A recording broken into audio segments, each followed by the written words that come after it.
This is Franklin Rye, and welcome back to Political Spirits. We still stand for the proposition that the left and the right should have a few drinks and talk.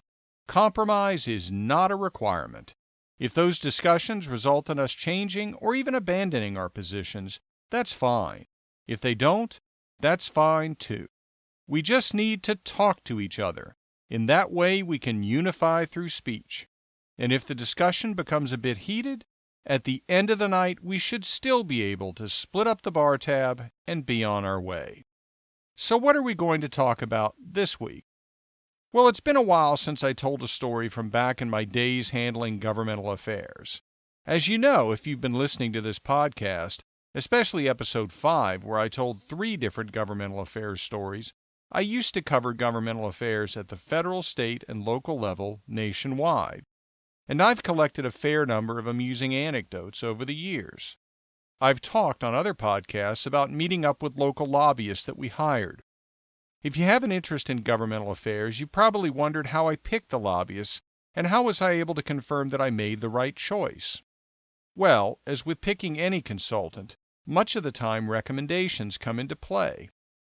When I didn't have a recommendation, I would often rely on the lobbyist's client list. Was it so large that there was no way the lobbyist could give us the attention we deserved? Was it so small or packed with minor legislative clients that it was clear the lobbyist didn't have much weight to throw around? There's nothing unusual about those methods for choosing a lobbyist. But when it came to figuring out whether I made the right choice of a local lobbyist, without having to wait to see whether we actually won the legislative battle, I do have one unusual recommendation. Here's what I did and what I recommend you do after you hire a lobbyist, or beforehand if you're able to travel to the state capitol to interview them, assuming you're not dealing with such an urgent matter that you don't have the time to visit the capitol before making the hire. You should visit a very public place with the lobbyist, walking there if possible. Why? You want to see how many people know that lobbyist. If you can walk a couple of blocks near the Capitol in the capital city with the lobbyist and nobody says hi, that's a warning sign. Lobbyists tend to know almost everybody. Almost everybody near the Capitol knows them. If nobody's waving or acknowledging them, or better yet, saying hi and starting an actual conversation about a legislative, executive, or charitable issue, you need to start thinking about whether the lobbyist really is that well connected. That's a recommendation you can actually follow. I can tell you, though, that one time I confirmed we'd retained the right lobbyist by using a method that I can't imagine would ever be duplicated. After hiring the lobbyist, I attended a function where the committee head who was crucial to our legislative effort was in attendance as well. Everyone was mulling around, eating hors d'oeuvres and drinking, the usual reception environment.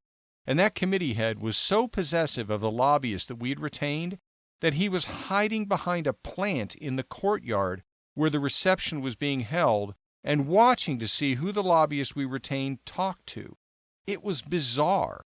It was almost as if the committee head was playing the paranoid John Malkovich character from the movie Red. By the way, if you haven't seen the film, it's worth the watch. This actual head of a legislative committee was so desirous of getting this lobbyist's attention 100% of the time that he would jealously watch to see who else talked to him. Not only did that confirm that we'd retained the right lobbyist, but it also confirmed that this committee head was a really strange guy. By the way, I'm not telling which state it was in, but for those of you who know my home state, I will tell you that it was not that one. Next topic.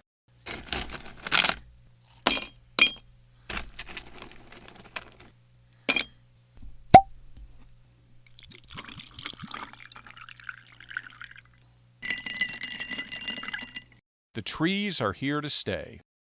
I recently read an article on humanprogress.org that was really surprising. I've read so many articles over the years about the loss of our forests that I was shocked to learn that the rate at which we are losing forests has been cut in half since the 1990s.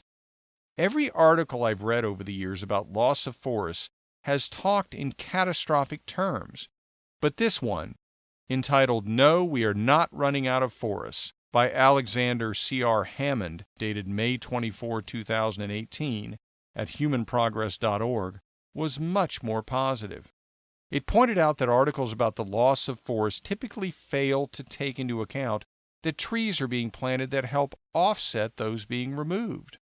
For example, it referenced a story on the BBC which made the terrifying claim that 85% of the world's forests are now gone, and an article in Green Action News which claimed that 80% of the Earth's forests have already been destroyed. The Human Progress article pointed out that that couldn't possibly be true, because the United Nations points out that there are 4 billion hectares of land in the world at this time, and the entire world has a total of 14.8 billion hectares of land. That means that for the world to have lost 80% of its forest area, 135% of the planet's surface must have once been covered in forest. Obviously, that couldn't be the case. Regardless, the current figures show that 31% of the world is covered in forest.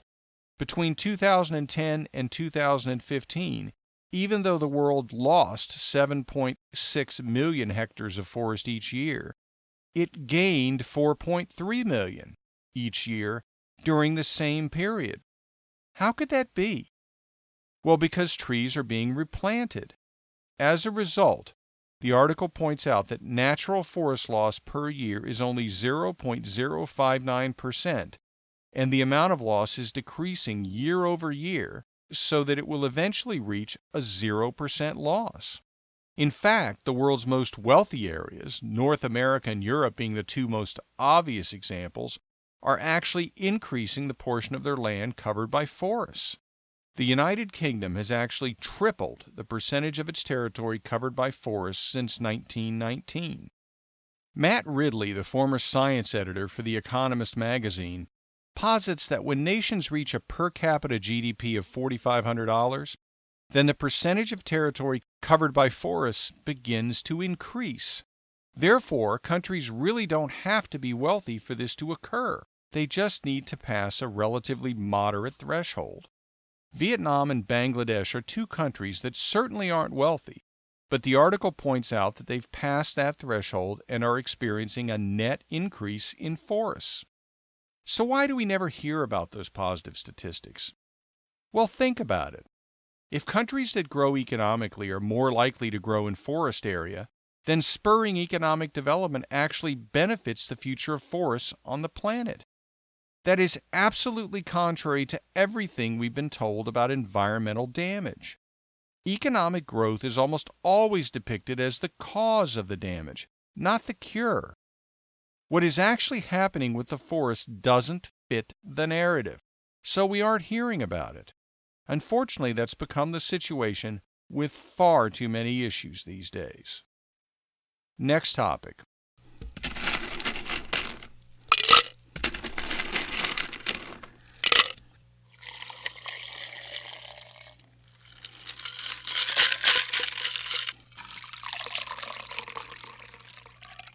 Which party has moved more to the right or left, the Democrats or the Republicans? How many times have you heard Democrats refer to a Republican politician or a political commentator as far right? It's almost become the term typically assigned to conservatives. The argument made by political commentators on the left, Democrat activists, mainstream journalists, new media journalists, Hollywood figures, and many others, is that the Republican Party has become a party of extremists, that it has moved tremendously to the right. But has it? I've argued for years that it's actually the Democratic Party which has moved more to the left, and that the Republican Party has moved somewhat to the right, but nowhere near as far to the right as the Democrats have moved to the left. Now, my conclusion in that respect was based solely on my own observations. I did, however, at one point, a number of years ago, hear about a study which was conducted at the state level which reached the same conclusions as I had. Fortunately, more comprehensive studies have now been conducted, and they do in fact confirm the conclusions that I reached. Those studies are discussed on the YouTube channel Timcast, which is the channel of commentator Tim Pool. You may not be familiar with him, but he does excellent work. Moreover, I would describe him as more than a commentator. I would describe him as a journalist. He's done excellent investigative work. It was Tim Pool and also Robbie Schwab of Reason Magazine who first called into question the mainstream media and internet media claims with regard to the Covington Catholic kids, including Nick Sandmann. I bet CNN and other journalistic outlets wish they had an early conversation with Tim Pool or Robbie Schwab about the evidence regarding the Covington kids before CNN ran with that story, which was contrary to the facts once you view the entire video. If they had, and then run stories based on the actual facts, maybe they wouldn't be defendants in lawsuits over their coverage. At any rate, the studies which Tim Pool is referencing regarding the Democratic Party's move to the left and the much less severe Republican Party move to the right include one by Pew Research. Pew Research Center describes itself as a nonpartisan fact tank. The study in this instance involves a comparison of the Republican Party and the Democrat Party in 1994, periodically up until 2017. What the study shows is that the Democrat Party moved dramatically to the left over time, so that they transitioned from a point where in 1994 the median average Democrat voter was not that different from the average Republican voter, to a point where in 2017 the average Democrat voter is separated by a massive chasm from the average Republican voter. The graph that depicts the change shows that the move to the left by the Democrats was about 10 times as large as the move to the right by the Republicans. Moreover, the graph shows that in 1994, there were huge numbers of Republicans whose views overlapped with those of Democrats, and huge numbers of Democrats whose views overlapped with those of Republicans. It even shows that in 1994, there were large numbers of Republicans whose views were to the left of the average Democrat, and Democrats whose views were to the right of the average Republican. By 2017, that overlap had nearly completely disappeared.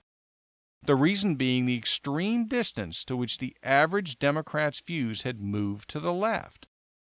But the Timcast presentation doesn't stop there. It goes on to discuss studies which show the changes in the parties year over year based on the winners of the House primaries. In this instance, the article came from The Economist magazine, in an article by Professor Adam Bonica. What they show is that the Democratic Party's move to the left accelerated in the last 10 years. It would appear then that the election of Barack Obama may have been the catalyst for the extreme move to the left by the Democrat Party. As a result, the average Democrat is now so far to the left that if that person looks to the right, he'll have to look out a significant philosophical distance before reaching the position of even a moderate liberal.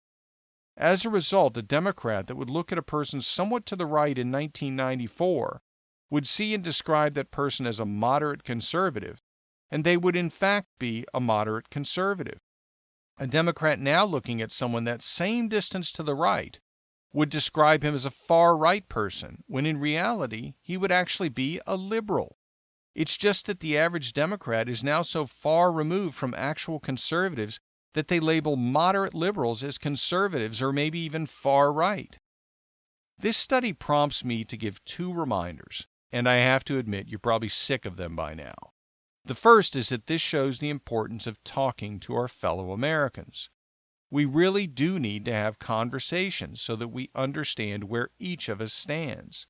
For example, a Democrat who actually talks to friends that are conservative and to friends that are moderate liberals may actually come to realize the difference in their positions and may in fact realize that he himself is actually much further to the left than either of his friends is to the right.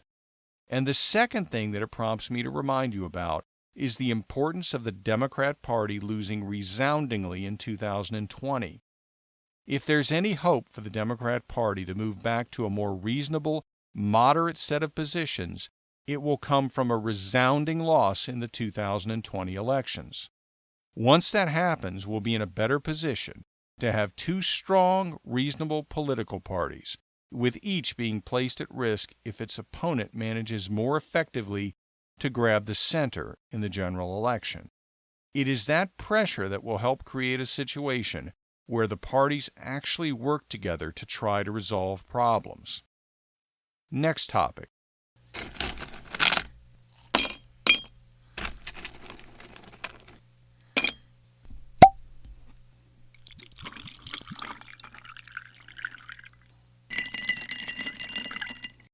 more leftist attempts to destroy lives and careers of those in the Trump administration.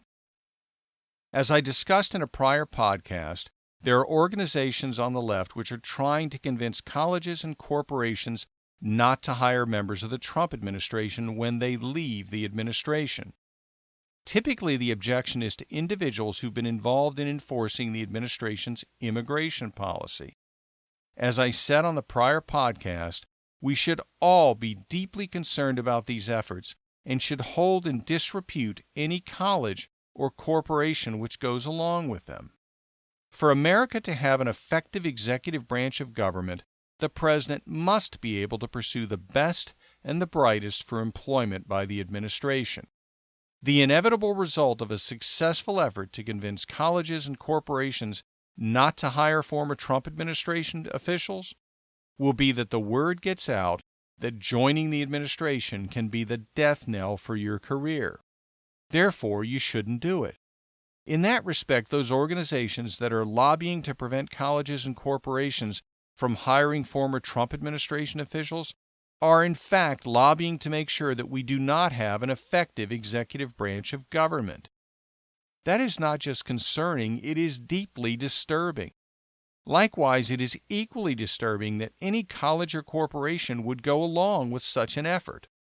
What makes it even worse is that it isn't simply one group which is pushing this disturbing proposal, but rather 38 different groups are identified as supporting it. They should know better, but unfortunately, apparently, they don't. Next topic.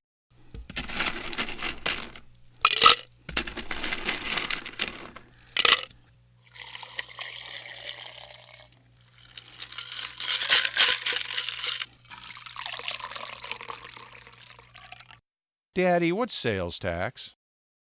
I attended a reception recently where I spoke at length with the owner of a small business. He seemed to be doing quite well, and his business was growing and covering 3 counties in a fairly heavily populated area. We spoke about his business, the podcast, boating and fishing, and then we talked a bit about the way he was raising his young son. One of the stories that he told struck me because it reminded me how we often tell ourselves it's a great idea to teach kids financial responsibility from a very early age. But no matter how often we tell ourselves that we should do that, we don't. He, on the other hand, started paying his 5-year-old son an allowance based strictly on chores performed. He talked about the fact that he would then take his son to store shopping, where he would consider whether he wanted to buy anything with his allowance. He said one time he took his son, who was then 6 years old, to the store and he had $7 from his allowance. He saw a toy that he wanted and it was $6.99. His son happily exclaimed that he had $7, so he had enough money to buy the toy. As you can imagine, his son was dismayed to learn that he didn't have quite enough money because of the sales tax. Not surprisingly, his son didn't know about sales tax, and he asked his father. His father's comment to me was that he would have been more negative about it if the tax had been a federal one. But because it was a local tax, he explained to his son the local programs that the tax funds, specifically pointing out that it pays for local police. Notwithstanding this explanation, his son was still quite negative about the tax. After all, it was preventing him from buying that $6.99 toy that, as a young boy, he so desperately needed. When he eventually was able to buy the toy, he took the opportunity to vent his frustration about the tax to the cashier at the checkout counter. He began criticizing her about the additional tax. And in what must have been a quite amusing encounter between the 6-year-old and a cashier concerning the appropriateness of the tax charge, his father had to step in to explain to the boy that it's not the cashier's fault. The cashier's just collecting the money to pay to the local government. So this little boy was the recipient of lessons about financial responsibility, the necessity of work, the nature of local governments, the funding of local governments, and the role of local businesses in collecting the funds which run the local governments. Not too shabby for a 6-year-old. There's an old joke I sometimes tell when somebody that doesn't have kids starts lecturing someone that does about how to raise them. And it goes something like this. I recommend that when you do get pregnant, very late in your pregnancy, when you're almost at your due date, you should corner one of your acquaintances and describe to them in great detail everything you'll do when raising your child to make sure they grow up to be the best person they can be.